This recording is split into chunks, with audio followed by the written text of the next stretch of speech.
जो खंड है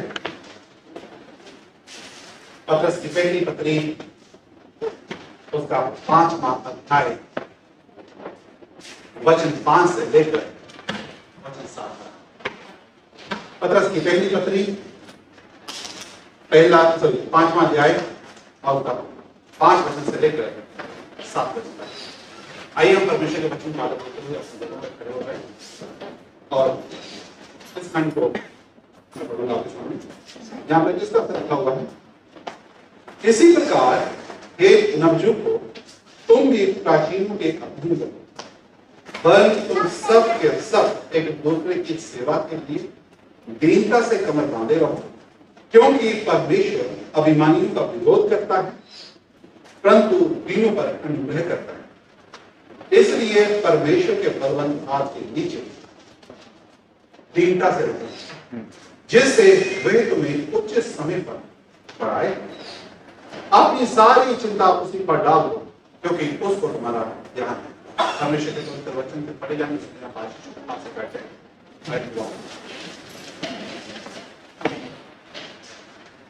प्रभु आपके नाम को धन्यवाद होता, धन्यवादी प्रभु आपके पवित्र वचन कि आपका पवित्र वचन जीवित है, जो हमसे बातचीत करता है। प्रभु दुआ करते हैं परमेश्वर के प्रभु आज भी प्रभु आप हमसे बातचीत करें और होने के परमेश्वर के ये 3 वचन प्रभु आज जब प्रभु मैं इसका व्याख्यान करता हूं प्रभु, तो आप मुझे इस्तेमाल करें, आप शब्द दे बहा दे, ताकि परमेश्वर प्रभु मुझे हर एक जन आपको देख सके प्रभु, आपकी महिमा कर सके प्रभु। अब परमेश्वर प्रभु आपके नाम को ऊंचा और ऊंचा उठाने वाला हो प्रभु, आप अगुवाई आप सहायता आप मदद करें प्रभु यीशु के नाम में आमीन।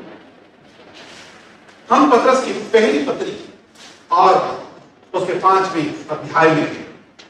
जैसे कि मैंने पिछली बार बताया था कि हम 5वें भाग में, और ये भाग जो बात करता है दुख उठाना और भविष्य की आशा के बारे में। हमने पिछले रविवार को देखा था, जो पास्टर विनोद ने बहुत ही स्पष्टता के साथ हमें बताया था कि परमेश्वर का आदेश उसके अगुओं के दिएगा, उसके सेवकों को दिएगा। और हमने उसमें 3 बातों को देखा था, परमेश्वर के झुंड की रखवाली करनी, परमेश्वर के झुंड के लिए आदर्श बनना, और परमेश्वर उसका क्या करेगा, पत्नी को देगा। इसके बारे में पास्टर विनोद ने बहुत स्पष्टता के साथ बताया था कि एक पास्टर की या एक अगुवे की क्या भूमिका है। जैसे ही अध्याय 5वां शुरू होता है तो बात करता है अगुवेपन, अर्थात जो कलीसिया में अगुवे हैं उन कलीसिया में अगुवे की क्या भूमिका है। यदि हम कलीसिया में अगुवे हैं तो हमें किस तरह से कलीसिया में यानी सेवा करनी है, अगुवाई करनी है, उसके बारे में बात करते हैं। जब हम आज के खंड को देखते हैं, यानी कि वचन 5 से लेकर 7 के बीच में देखते हैं, तो वह क्या बात करता है, विनम्रता की बात करता है, नम्रता की बात करता है, घमंड की बात करता है, परमेश्वर के अनुग्रह की बात करता है, परमेश्वर की अधीनता की बात करता है। इसलिए जो आज का खंड है उसका जो विषय है वो क्या है, नम्रता की ताकत, नम्रता की ताकत। जब हम आज के खंड को देखते हैं तो हमारे सामने प्रश्न आता है। क्या प्रश्न आता है कि नम्रता की ताकत क्या है। यदि हम नम्र होंगे तो उससे हमें क्या प्रतिफल मिलेगा, क्या है, हमें पॉजिटिव मजबूती मिलेगी। क्यों परमेश्वर का वचन हमें नम्र होने की बात कर रहा है, क्यों परमेश्वर का वचन ऐसा करने को कहता है, इसका विश्वासियों के जीवन में क्या महत्व है। आदि प्रश्न आपके पास हो सकते, क्योंकि नम्रता में बहुत बड़ी ताकत है, बहुत बड़ी ताकत है।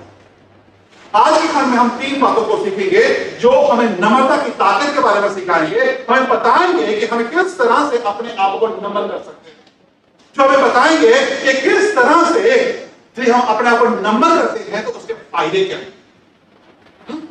तभी हम यानी कि नम्र होने की बात कर सकते हैं, तभी हम नम्र होंगे, तभी हम क्या है उसका प्रतिफल हमें मिलेगा।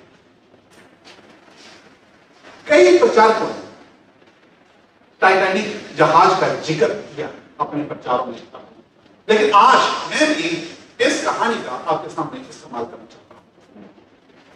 जब टाइटैनिक की बात करते हैं तो जब इसे बनाया जा रहा था, कहा जाता है कि 19 शताब्दी के शुरू में ही इसकी चर्चा किया हो गया था, इसका प्रोजेक्ट शुरू हो गया, प्रोजेक्ट शुरू हो गया और लगभग 12,000 लोगों ने इसमें काम किया और इस जहाज को बनाने में लगभग 2 से 3 साल लगे। कुछ लोग कहते हैं 2 साल, कुछ लोग कहते हैं 3 साल, जो भी लगा, काफी समय लगा बनाने। और जब इसको बनाया जा रहा था तो लोग बड़े ही आनंदित, क्योंकि इसको इतना मजबूत और इतना बड़ा विशाल बनाया गया। कहा जाता है कि फुटबॉल खेल के जो ग्राउंड है, लगभग 3 ग्राउंड उस टाइटैनिक जहाज के समा सकते, इतना बड़ा, इतना विशाल। और उस जहाज के बारे में कहा जाता है कि उसको अगर परमेश्वर स्वयं भी बनाना चाहेगा ना तो भी नहीं। और कहा जाता है कि 10 अप्रैल 1912 में जब वो इंग्लैंड से यानी कि यूके से यूएसए की तरफ रवाना हुआ, तो लोग इतने आनंदित थे कि उसको देखने के लिए लाखों की भीड़ वहां पे गली बंदरगाह पे खड़ी। क्यों? क्योंकि वो इतना बड़ा विशाल जहाज था जो कि अपनी पहली यात्रा को क्या शुरू करने जा रहा था। और 14 अप्रैल 1912 यानी कि जिस दिन चला उसके चौथे दिन कि लगभग आधी रात को 11:49 पर क्या होता है, एक बड़े बर्फ के पहाड़ से जहाज टकरा जाता है और जहाज टूट जाता है, नष्ट होता है, डूब जाता है। क्योंकि लोग मन से इतने भरे हुए थे और क्या कह रहे थे कि परमेश्वर ही इसे चाहे तो भी नहीं बना सकता। और जब हम इस जहाज की बात करते हैं तो जो इसके जो मैं कहूंगा कर्मचारी थे वो भी यानी कि सिर्फ सोच रहे थे कि हमें तो यानी कि लाइफ बोट की जरूरत नहीं है, यानी कि हमें जो छोटी किस्तियां भी रखने की जरूरत नहीं है, तो है नहीं। लेकिन क्या होता है, फिर भी छोटी किस्तियां रखते थे और उन किश्तियों में लगभग 710 बंदे जो बचाए गए और 1517 बंदे लोग उस दिन मर गए। जैसे कि नीति वचन में लिखा हुआ है, नीति वचन 16-18 में लिखा, विनाश से पहले गर्व और ठोकर खाने से पहले घमंड होता है। ठीक ऐसा ही कुछ यहां पर हो रहा है, क्योंकि परमेश्वर पर भरोसा उनका नहीं होता, लेकिन उनका भरोसा किस पर था? इंसान के बनाए हुए उस टाइटैनिक जहाज पर जो टूट गया, जो नष्ट हो गया। क्या आज हम भी तो कहीं ऐसा ही नहीं चाहते? हम जो विश्वासी लोग हैं, हम भी तो ऐसा ही नहीं करते। संसार की चीजों को क्या कर रहे हैं? अपना रहे हैं। संसार की चीजों पर क्या हमारा भरोसा है?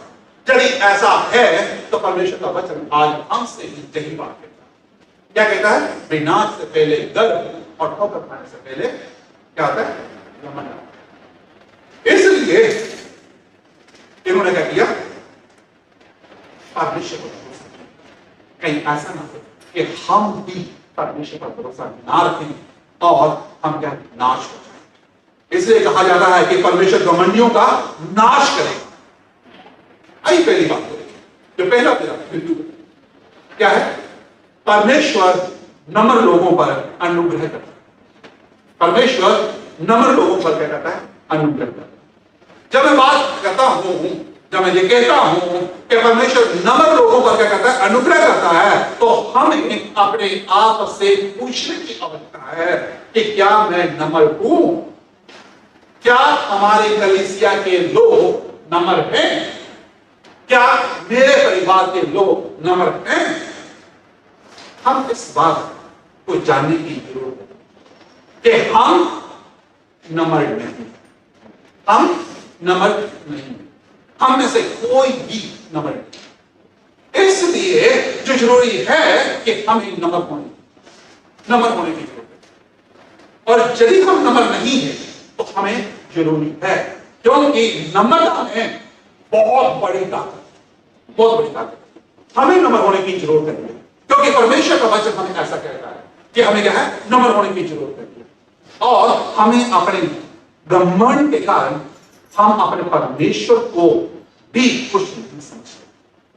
हम नम्र नहीं हैं, इसलिए हम अपने परमेश्वर को भी अपने घमंड के कारण कुछ नहीं समझते। इसलिए हमें क्या है, इस पर सोचने की जरूरत है, क्योंकि ये जो नम्रता है बहुत जरूरी है। और यदि हम नम्र नहीं है, घमंडी हैं, तो इसका मतलब क्या है कि परमेश्वर घमंडियों का नाश करेगा।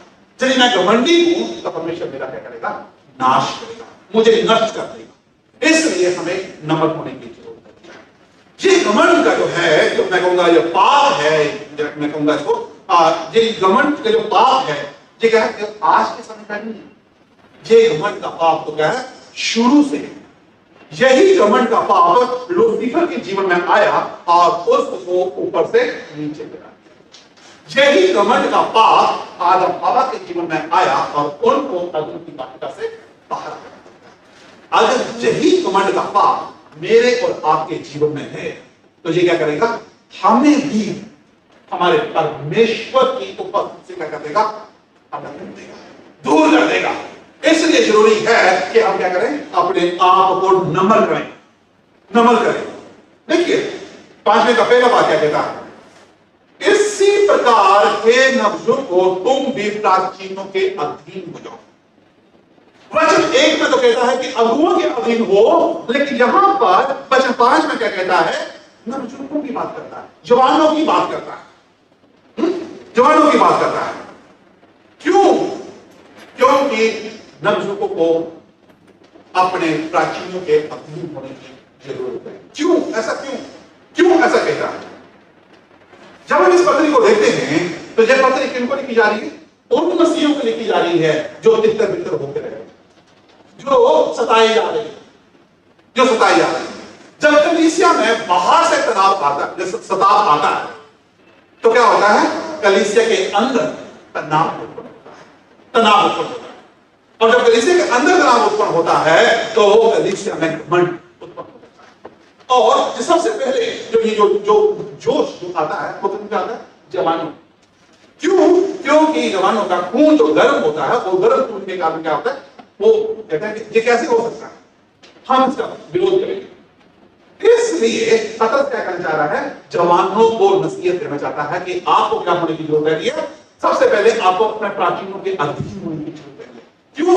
क्योंकि यदि ये जवान प्राचीनों के अधीन होंगे तो क्या होंगे, वे सोच समझ के कदम उठाएंगे, वे ऐसे विरोध नहीं करेंगे, क्योंकि परमेश्वर का वचन हमें विरोध करने के लिए नहीं, लेकिन परमेश्वर का वचन क्या कहता है, हमें अपने अगुओं के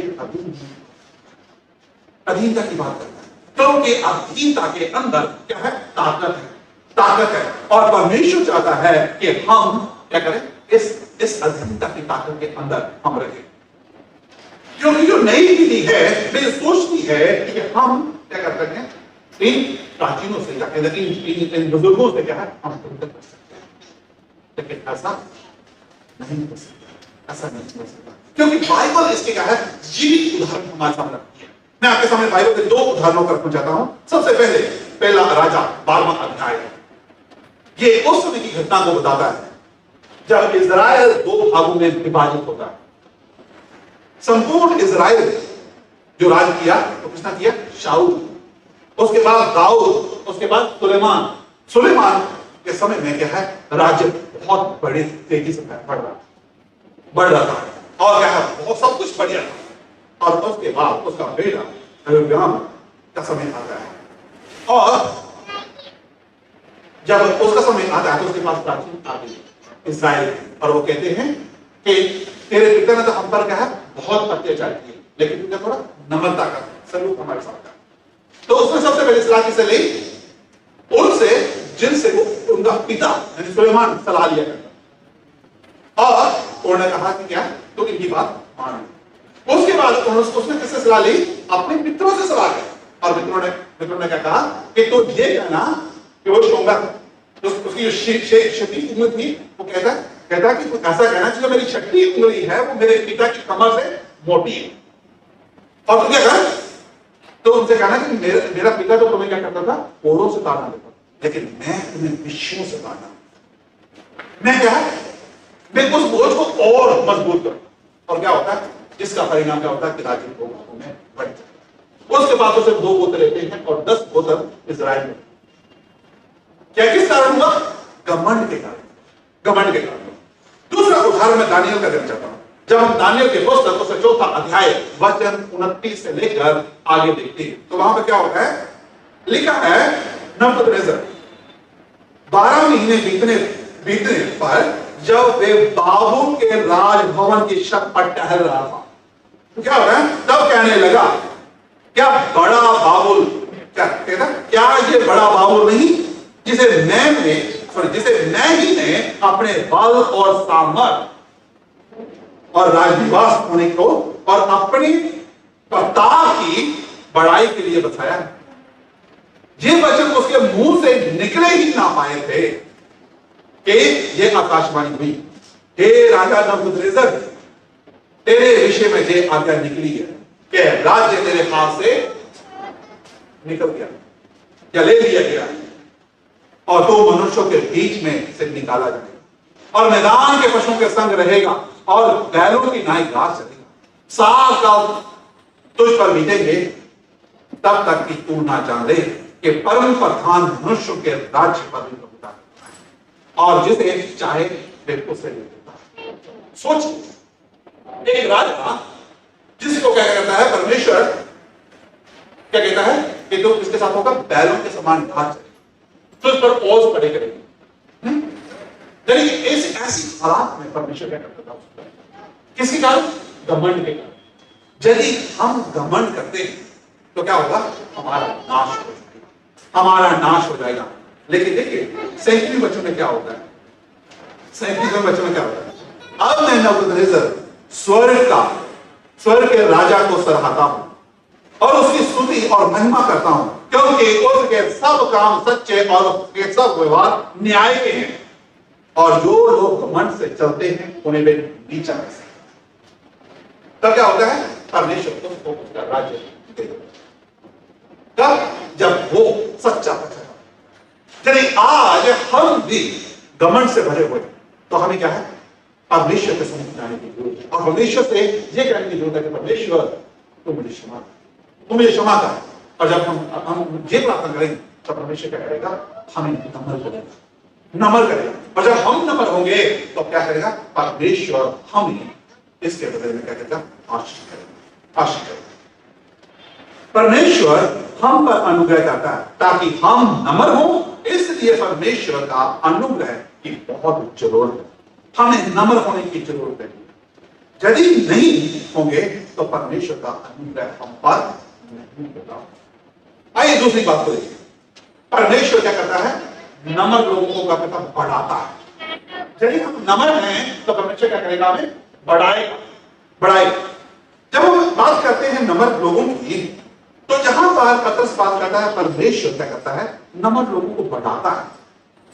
यदि आपने अपने आप को नम्र बना लिया है तो अब परमेश्वर आपको किस तरह से बढ़ाएगा, ये सबसे बड़ा प्रश्न है। आइए मेरे साथ इफिसियों के पत्र उसका 2 अध्याय वचन 8, जहां पे क्या कहता है, क्योंकि विश्वास ही के द्वारा अनुग्रह ही से तुम्हारा उद्धार हुआ। क्या कहता है, विश्वास ही के द्वारा अनुग्रह ही से तुम्हारा क्या करा, उद्धार हुआ। और ये तुम्हारी ओर से नहीं वरन परमेश्वर की ओर से है। हम जो उद्धार पाए हैं तो किसके द्वारा पाए, परमेश्वर के अनुग्रह के द्वारा। और ये अनुग्रह कब हुआ, जब हमने अपने आप को नम्र किया। यदि हम अपने आप को नम्र नहीं करेंगे तो ये अनुग्रह हम पर नहीं हो सकता, हम बचाए नहीं जा सकते, हमारा उद्धार संभव नहीं है। देख रहे हैं नम्रता की कितनी बड़ी ताकत है। यदि अभी तक आप नम्रता की ताकत को नहीं जान पाए तो आज आप नम्रता की ताकत को जान, कि बिना नम्र हुए हम बचाए नहीं जा सकते, हम उद्धार नहीं पा सकते, हम पर परमेश्वर का अनुग्रह नहीं हो सकता। यदि आप चाहते हैं कि आप पर परमेश्वर का अनुग्रह हो तो आपको सबसे पहले क्या होने की जरूरत है, नम्र होने की जरूरत है, दीन होने की जरूरत है, हलीम होने की जरूरत परमेश्वर सबसे पहले आप पर अनुग्रह करता है, किस लिए? ताकि आप उद्धार पा सके। पौलुस इस बात को कहता है कि जो उद्धार है उसको हम अपनी सामर्थ्य से, अपने कार्यों से, अच्छे कामों से नहीं पा सकते, नहीं पा सकते। आपको यदि उद्धार चाहिए तो आपको अपने आप को पहले नमन करने की जरूरत है, नमन करने की जरूरत है। ये परमेश्वर की ओर से क्या मिलता है? दान, दान। हमें हमारे अच्छे काम नहीं बचा सकते, लेकिन जो हमें बचा सकता है वो परमेश्वर का अनुग्रह है। जो हमें बचा सकता है कि यीशु मसीह ने हमारी दी, कहां पे किया? कलवरी क्रूस पर किया। जो उसने मेरे और आपके बदले में एक कीमत अदा की। यदि प्रभु यीशु मसीह अनुग्रह नहीं करता है तो वो क्या है? कलवरी क्रूस पर मेरे बदले में, आपके बदले में जान, और जान नहीं दी जाती तो हम उद्धार नहीं पा सकते, हम अपने पापों से बचाए नहीं जा सकते। जो घमंड का पाप है उससे भी नहीं बचाया जा सकता। उससे बचाने के लिए उसने क्या किया? मेरे और आपके बदले में कलवरी क्रूस पर अपनी जान दी ताकि मैं और आप उद्धार पा सके। जो उद्धार का संदेश है वो यही है कि हम प्रभु यीशु मसीह के कलवरी क्रूस के द्वारा कलवरी क्रूस के द्वारा बचाएंगे। ये परमेश्वर के अनुग्रह से हुआ कि आज के दिन तक हम क्या है? जीवित, उस पर विश्वास कर सकते। और वचन क्या कहता है कि जितनों ने उसे ग्रहण किया उतनों को उसने परमेश्वर की संतान में डाल दिया। यदि हमने उस पर यह विश्वास किया है कि उसने मेरे बदले में पूरी पूरी कीमत अदा कर दी है, तो हम क्या करते हैं? बचाए जा सकते हैं, बचाए जा सकते हैं। यदि हम उस पर विश्वास नहीं करते तो हम बचाए नहीं जाएंगे, हम नहीं जाएंगे, हम बचाए नहीं जाएंगे। दूसरा कुरिन्थियों उसका 12वां अध्याय वचन 9 में क्या कहता है? और उसने मुझसे कहा कि मेरा अनुग्रह तेरे लिए काफी है। मेरा अनुग्रह तेरे लिए काफी है क्योंकि मेरी सामर्थ्य निर्बलता में सिद्ध होती है। इसलिए मैं बड़े आनंद से अपनी निर्बलताओं पर घमंड करता हूं कि मसीह की सामर्थ्य में क्या करके मुझ पर छाया करती। हमने पहले भी इस बात को देखा कि परमेश्वर का आत्मा आप पर छाया करेगा जब हम दुखों में से गुजरेंगे। और जहां पर क्या कहता है कि मसीह की सामर्थ्य कब छाया करती है? जब परमेश्वर का अनुग्रह आप पर होगा, जब परमेश्वर का अनुग्रह आप पर होगा। यदि परमेश्वर का अनुग्रह आप पर होगा, यदि आप बचाए जाएंगे तो ही परमेश्वर का आत्मा आप पर छाया करेगा, अन्यथा आप पर परमेश्वर का आत्मा छाया नहीं कर सकता। जब हम वचन 5 के दूसरे भाग को देखते हैं तो यहां पर स्पष्ट कहता है, क्या कहता है? वह तुम सब के सब एक दूसरे की सेवा के लिए दीनता से कमर बांधे रहो। क्या कहता है? परमेश्वर अभिमानियों का कभी नाश करता है। क्या कहता है? परमेश्वर अभिमानियों का विरोध करता है परंतु दीनों पर अनुग्रह करता है। यदि आप सोचते हैं कि हम क्या कर सकते हैं, परमेश्वर के सामने क्या कुछ रख सकते हैं, परमेश्वर को बता सकते हैं कि हाँ कि मैंने ये किया इसलिए मैं बचाया जाना चाहिए, तो ये आपका गलत है।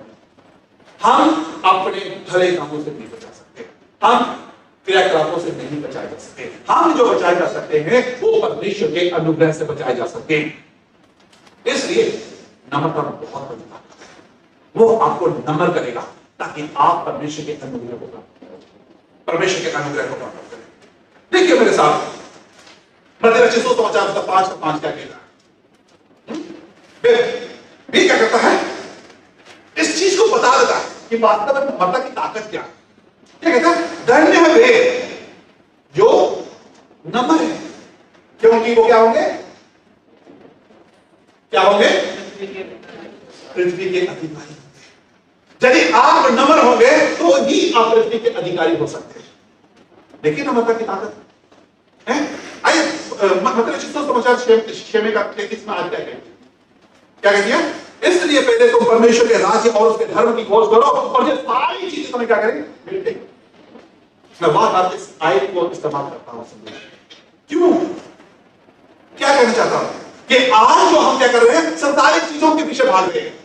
जाते हैं टाइटैनिक जहाज, लोगों का भरोसा किस पर था? टाइटैनिक जहाज पर। उसके बारे में क्या करें, अगर स्वयं परमेश्वर इसको दबाना चाहे तो भी दबा सकता।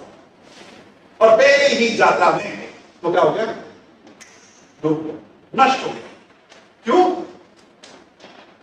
क्योंकि उनका भरोसा परमेश्वर पर नहीं, संसारिक चीजों में। परमेश्वर, यदि आपने आज भी संसारिक चीजों के पीछे भाग रहे हैं तो मैं आपको बताना चाहता हूं कि आपके हाथ में कुछ नहीं लगेगा, कुछ नहीं लगेगा। हो सकता है कि आप कमाई के साथ क्या है कुछ बना लें, लेकिन वो भी नष्ट हो जाएगा। लेकिन आपको भरोसा किस पे होना चाहिए? परमेश्वर पर। यदि आपका भरोसा परमेश्वर पर है तो ही आप बचा जा सकते, तो ही बचाया जा सकते। परमेश्वर आपको बढ़ाएगा कब? जब आप नम्र, तब परमेश्वर की जो आशीषें आपको मिलेंगी उन आशीषों का ध्यान से वो पढ़ेंगे, ध्यान से पढ़ेंगे। लेकिन प्रश्न आता है कब? तब जब आपने अपने आप को नम्र करेंगे, जब आप अपने आप को नम्र बढ़ाएंगे। क्योंकि परमेश्वर का वचन बताता है कि घमंड परमेश्वर की आशीषों को क्या करता है? रोकता। यदि आप घमंड करते हैं तो परमेश्वर की आशीषें क्या होती है? रुक जाती है, वो आप तक नहीं पहुंचती। चाहे आप जितनी मर्जी कोशिश करें, परमेश्वर की आशीषें आप तक नहीं पहुंचे। यदि घमंड के साथ आप तो सोचते हैं कि हम बढ़ जाएंगे तो ये अनहोना है, अनहोना है। आप संसार में तो बढ़ सकते हैं लेकिन आप परमेश्वर में, परमेश्वर में वचन से हमें स्पष्ट करता है, क्या कहता है? इसलिए परमेश्वर के बलवंत हाथों के नीचे क्या करो? दीनता से, जिससे वे तुम्हें उचित समय पर क्या करेगा? बढ़ाएगा। यदि आपने अपने आप को परमेश्वर के हाथों में दे दिया है तो परमेश्वर क्या करेगा?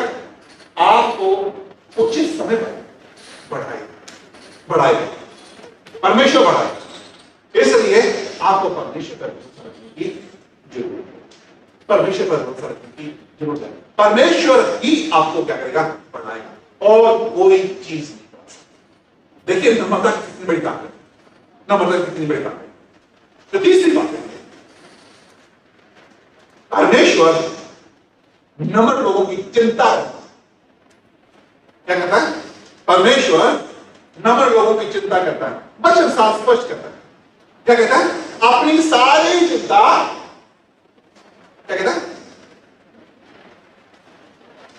अपने पे डाल दो, अपने माता पिता पे डाल दो, अपने पति पर डाल दो, पत्नी पे डाल दो। ऐसे क्या है? अपनी सारी चिंता उस पर डाल दो क्योंकि उसको तुम्हारा ध्यान है। और मैंने क्या बोला? परमेश्वर नम्र लोगों की चिंता करता है। क्या करता है? चिंता करता है। हमने अभी तक देखा कि परमेश्वर नम्र लोगों पर क्या करता है? अनुग्रह करता है। दूसरी बात, परमेश्वर नम्र लोगों को क्या करता है? बढ़ाता।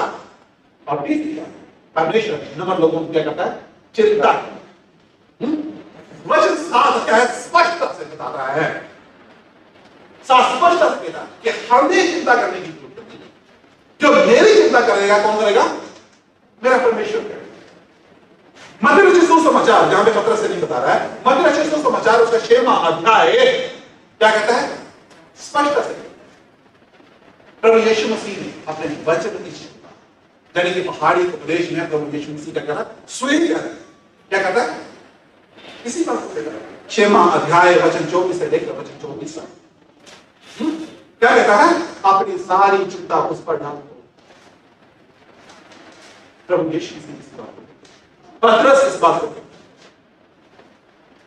लेकिन क्या वास्तव हमने कई बार इन वचनों को पढ़ा होगा, सुना होगा, लेकिन क्या हम अपनी चिंता उस पर डालेंगे?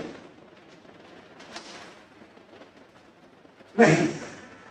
क्यों? क्योंकि हम अपनी चिंता आप, हमें परमेश्वर पर भरोसा नहीं है कि परमेश्वर हमारी चिंता करेगा। परमेश्वर हमारी चिंता करेगा।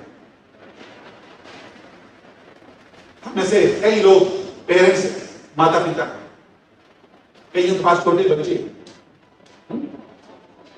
छोटे बच्चे क्या करते हैं, पूरी तरह से अपने पेरेंट्स पे निर्भर है। उनको चिंता करने की जरूरत नहीं है। उनको यह चिंता करने की जरूरत नहीं है कि क्या खाएंगे, क्या पहनेंगे, किस स्कूल में जाना है, ये कैसे पढ़ाई होगी, कोई चिंता नहीं। क्यों? क्योंकि उनकी चिंता करने वाला कौन है? उनके माता पिता। प्रभु यीशु मसीह ने अपने वचन में कहा है, क्या कह रहा है? अपने आप को क्या करो, बच्चों की नहीं करो। लेकिन हम अभी तक अपने आप को बच्चों की, क्योंकि हम क्या बनना चाहते हैं? हम अपनी चिंता आप करना चाहते हैं, हम पेरेंट्स बनना चाहते हैं। हम क्या है? अथॉरिटी, यानी कि हमारे पास अधिकार चाहिए ताकि हम अपनी चिंता आप कर सकें। लेकिन परमेश्वर का वचन हमें ऐसा करने को नहीं। यही चीज जैसे मैंने पहले बताया था ना, लूसीफर के जीवन में वो क्या है? परमेश्वर के समान बनना चाहता था, घमंड उसके अंदर है और परमेश्वर के समान बनना चाहता है। वो कहां से करके वो उससे नीचे गया। आदम हवा क्या बनना चाहते थे? परमेश्वर के समान बनना चाहते थे, और क्या हो गया? आदम की बात कर यदि हम ये काम है, ये चाहते हैं कि हमारा भी हमारे पास भी अधिकार हो, हम भी चिंता करें, तो हम क्या करेंगे? हम ठोकर खाएंगे, गिरेंगे। हम सब यहां पे हैं। यदि मैं आपसे प्रश्न करूं, कितने लोग आज चिंता करते हैं? कितने लोग चिंता के शिकार हैं? मैं कहूंगा हम में से हर एक हाथ क्या है, मैं एक ही में दोनों हाथ खड़े हो जाएंगे। आगे हम सारे चिंता करते हैं, क्योंकि चिंता जो है वो क्या है? मैं वो कहूंगा वो की बात परमेश्वर आपको मुक्त करना चाहता है। प्रभु यीशु मसीह ने कहा, मत्ती रचित सुसमाचार का 11वां अध्याय वचन 28 क्या कहा? हे थके मंदों से लोगों मेरे पास आओ, मैं तुम्हें आराम दूंगा। लेकिन हम क्या करने जाते हैं? इन सारी चिंताओं का बोझ अपने कंधे पर उठा के कहा चलना चाहते हैं। हम इन बोझों को उठाना चाहते हैं। क्यों? हम क्या अपने इस बोझ को छोड़ना नहीं चाहते, छोड़ना चाहते, आजाद नहीं चाहते, आजाद होना नहीं चाहते। परमेश्वर ने तो आपको आजाद किया, आजाद करना चाहता है। आजाद हो जाए, आजाद हो जाए, इन सारे बोझों से आजाद हो जाए, आजाद हो जाए। प्रभु आपको आजाद करना चाहता है, आजाद करना चाहता है। लेकिन क्या वास्तव में हम आजाद हुए? आजाद हुए? यदि नहीं तो आज मैं आपके सामने इन सारी चिंताओं से मुक्त होने का मैं कहूंगा तरीका, फॉर्मूला बताऊं कि आप किस तरह से आजाद हो सकते, किस तरह से आजाद हो सकते, किस तरह से अपनी चिंताओं को से मुक्त हो सकते। जैसे कि मैंने ऊपर भी इस बात को कहा कि हम में से हर एक किसी ना किसी चिंता का क्या है? शिकार, किसी ना किसी चिंता के बोझ से दबे हुए। लेकिन जो सबसे बड़ा प्रश्न है कि हम किस तरह से इस बोझ से निकल सकते, या बोझ से क्या है? उबर सके, या इन सारी चिंताओं से मुक्त हो सके। लेकिन आज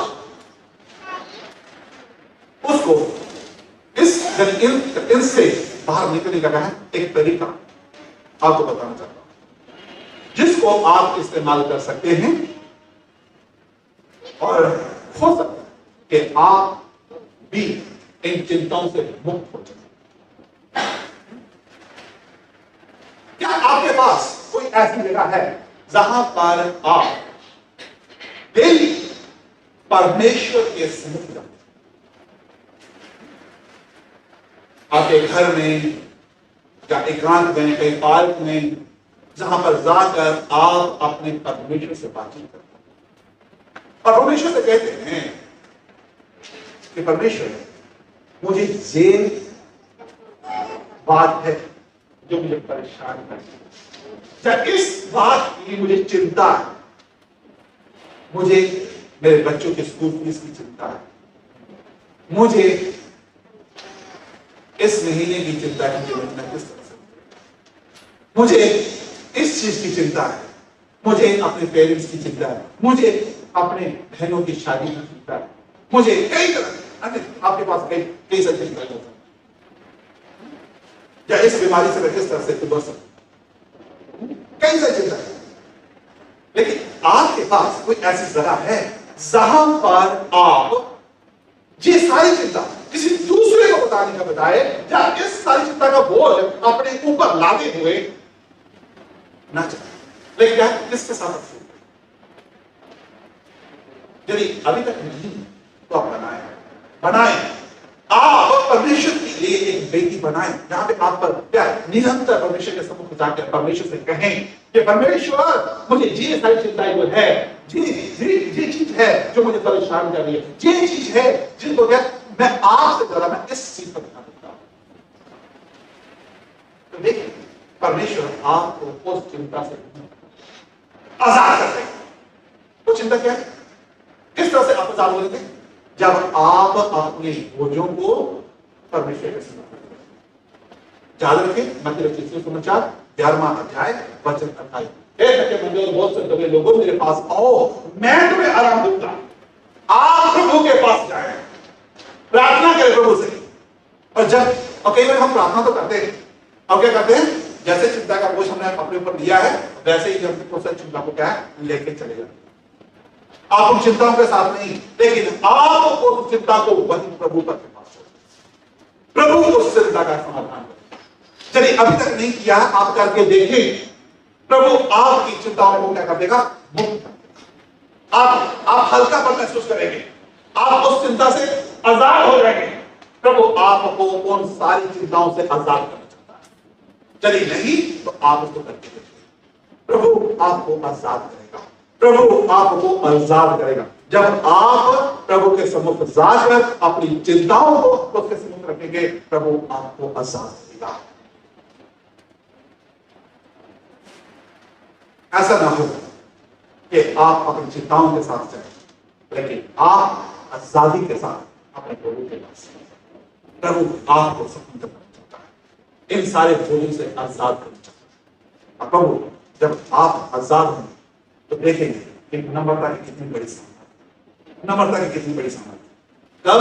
जब आप अपने आप को दीन होकर नम्र होकर अपनी सारी चिंताओं को प्रभु के पास, प्रभु आपको स्वतंत्र करें और प्रभु की आप महिमा करेंगे। तब आप देखेंगे कि परमेश्वर किस तरह से आपको आशीष, तब आप परमेश्वर की, तब परमेश्वर की आशीष, तब आप नम्रता की ताकत को पहचानेंगे। परमेश्वर आप सबको आशीष। आइए हुआ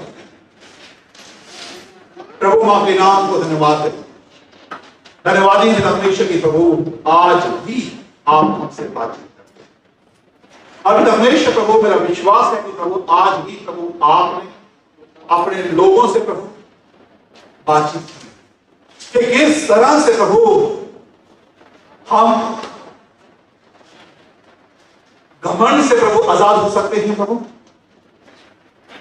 किस तरह से प्रभु हम बढ़ सकते हैं। प्रभु किस तरह से हम चिंताओं से मुक्त हो सकते हैं।